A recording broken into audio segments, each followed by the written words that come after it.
mong ổnថ្ងៃនេះមកធ្វើគោកិច្ចញ៉ាំជាមួយខ្ញុំទាំងអស់គ្នាហើយមួយរយៈនេះអត់សូវបានផុសវីដេអូធ្វើម្ហូបទេបងប្អូនអើយនិយាយទៅព្យាយាមធ្វើវីដេអូដែរប៉ុន្តែពេលដែលយកមកផុសទៅអត់មាន view អញ្ចឹងណាដឹងថាមកពី page របស់យើងមានបញ្ហាឬក៏មកពីមូលហេតុអីទេហើយមួយវិញទៀតមានវីដេអូខ្លះយកមកផុសទៅក៏មានបងប្អូនយើងគាត់ជួយ share ច្រើនដែរប៉ុន្តែនៅតែអត់ឡើង view ទៀតអញ្ចឹងណាបងប្អូនហើយធ្វើវីដេអូមួយគឺថាមិនងាយស្រួលទេនៅថតនៅកាត់តហើយនៅបញ្ចូលសលេងទៀតតម្រាំតែបានវីដេអូយកមកផុសពេលដែលផុសទៅអត់មាន view មានអារម្មណ៍ថាបាក់ទឹកចិត្តដែរអញ្ចឹងហើយក៏ផ្អាកផុសមួយរយៈសិនណាបងប្អូនថ្ងៃនេះទៅទិញសាច់គោអស់ 10000 រៀលយកមកធ្វើគោកិច្ចនឹងញ៉ាំម្ដងហើយសាច់គោនឹងយើងទិញយកសាច់ផុយយកវាមកហាន់ស្ដើងទៅហាន់រួចរាល់ហើយខ្ញុំយកសាច់នឹងមកប្រឡាក់ដើម្បីឲ្យវាមានជាតិអញ្ចឹងណាខ្ញុំដាក់រ៉ូឌីស្ករសហើយនឹងព្រីងខ្យងបន្តិចបន្ទាប់មកយើងច្របល់ឲ្យវាចូលជាតិគ្នាសព្វល្អហើយខ្ញុំបន្ថែមពងមាន់ពីលើនឹងមកគ្រាប់ដែរយើងទុកវាមួយឡែកសិនខ្ញុំក៏ចាប់ផ្ដើមមកធ្វើទឹកតាហ៊ូវិញម្ដងហើយតាហ៊ូនេះសល់បាតកែវបងប្អូនសល់តែប៉ុណ្្នឹងឯងអត់បានទិញមកផ្សារអញ្ចឹងណាអញ្ចឹងហើយក៏ធ្វើតែប៉ុណ្្នឹងតែម្ដងទៅយើងកិនតាហ៊ូនឹងឲ្យវាម៉ត់ល្អបន្ទាប់មកខ្ញុំដាក់ប៊ីចេងស្ករសខ្ទឹមសចិញ្ច្រាំហើយនឹងម្ទេសហើយយើងច្របាច់ក្រូចឆ្មាចូលទៅសម្រាប់រសជាតិវិញបងប្អូនចង់បានបែបម៉េចដាក់តាមចំណង់ចំណូលចិត្តទៅនិយាយទៅតាហ៊ូនេះតិចពេកអញ្ចឹងហើយក៏អត់បានបន្ថែមទឹកដោះគោឆៅអីដែរបងប្អូនហើយយើងច្របល់ឲ្យវាចូលជាតិគ្នាសព្វល្អទៅគឺថារួចរាល់ជាការស្រេចហើយ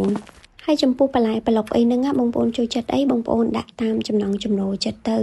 ថ្ងៃនេះខ្ញុំមានបន្លែច្រើនមុខមែនទែនបងប្អូនហើយអ្វីដែលយើងមិនអាចខ្វះបាននោះគឺកញ្ឆែតណាសម្រាប់ខ្ញុំគឺថាចូលចិត្តខ្លាំងមែនទែនបងប្អូនអើយនិយាយទៅបើធ្វើគោកិច្ចអត់មានកញ្ឆែតគឺថាដូចខ្វះអ្វីមួយយ៉ាងអញ្ចឹងឥឡូវនេះយើងរៀបចំរួចរាល់អស់ហើយអញ្ចឹងយើងក៏ចាប់ផ្ដើមចម្អិនញ៉ាំតែម្ដងយើងបើកភ្លើងឲ្យឆ្នាំងនឹងក្តៅសិនទៅបន្ទាប់មកយើងដាក់ប៊ឺកូប៊ឺឲ្យវារលាយសិនបន្ទាប់មកយើងដាក់បន្លែចូលទៅមុនណាបងប្អូនយើងចម្អិនបន្លែនឹងឲ្យឆ្អិនសិនទៅចាំយើងដាក់សាច់ចូលទៅតាមក្រោយហើយបើសិនជាបងប្អូនចូលចិត្តញ៉ាំគ្រឿងសមុទ្រអីអាចដាក់គ្រឿងសមុទ្រទៀតបានប៉ុន្តែខ្ញុំថ្ងៃនេះគឺដាក់តែសាច់គោមួយមុខទេហើយយើងកូរសាច់គោឲ្យវាចូលជាតិជាមួយនឹងពងមាន់ដែលយើងកូរដាក់មុនហ្នឹងហ៎ហើយយើងដាក់វាចូលទៅក្នុងឆ្នាំងយើងប្រែត្រឡប់វាទៅ2 3ត្រឡប់ហ្នឹងសាច់ឆ្អិនហើយបងប្អូននិយាយទៅយើងញ៉ាំឆ្អិនមកល្មមបានហើយតែសាច់នឹងឆ្អិនខ្លាំងពេកញ៉ាំទៅក៏វាអត់សូវឆ្ងាញ់ដែរហើយថ្ងៃនេះគឺបដូរបរិយាកាសមកញ៉ាំនៅខាងក្រៅវិញម្ដងណាបងប្អូននិយាយទៅចេញថតនៅខាងក្រៅថ្ងៃដំបូងគឺថាមានការរអាក់រអួលជាខ្លាំងបងប្អូនអើយនៅនេះរៀងខ្លាំងបន្តិចសបោម៉ូតូគេជិះទៅវិញទៅមកអញ្ចឹងណារវល់តែរៀបរាប់បងប្អូននៅផ្លេចហើយតោះបងប្អូនមកញ៉ាំជាមួយខ្ញុំទាំងអស់គ្នាហើយថ្ងៃនេះបដូរបរិយាកាសមកអង្គុយញ៉ាំនៅខាងក្រៅវិញម្ដងដោយសារតែក្នុងផ្ទះរៀងល្ងឹតពិបាកថតអញ្ចឹងណាបងប្អូនហើយដល់ពេលមកថតនៅក្រៅគឺថាថ្លង់ហ្មងថតបានតែប៉ុណ្្នឹងឯងហើយឲ្យគេកាន់កាមេរ៉ាថតឲ្យបងប្អូនអើយផ្ដេកផងបញ្ឈរផងដល់ដងក្របទៅថតខ្លួនឯងអញ្ចឹងណាបងប្អូនដែលបានមើលវីដេអូនឹងហើយដឹងទៅវិលមុខហ្មង